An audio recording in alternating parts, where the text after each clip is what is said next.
একটা টাইম যদি থাকে যে টাইমটা আবার যাইতে পারলে ভালো হইতো, বেশিরভাগ মানুষই হয়তো বলবে একই কথা। বাট হ্যাঁ, স্কুলের সময়টা যদি আবার চলে যাওয়া যাইতো তাহলে খুবই ভালো হইতো।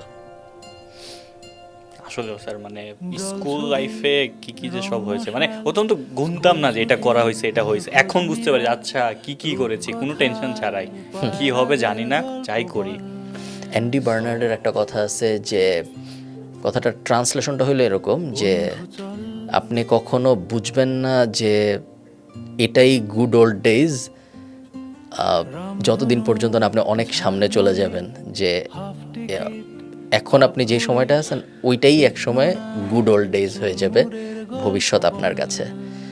আহ, এরকম একটা কোট আছে অ্যান্ডি বার্নার্ডের, এবং এই কোটটা বেশ সত্য যে হ্যাঁ, অনেক সময়গুলাই আসলে গুড ওল্ড ডেজ, বাট ওটা বোঝা যায় না যে ওটা এখন গুড ওল্ড ডেজ, ওটা অনেক পরে যায় বোঝা যায় যে না ওইটা ওই সময়টা গুড ওল্ড ডেজ ছিল।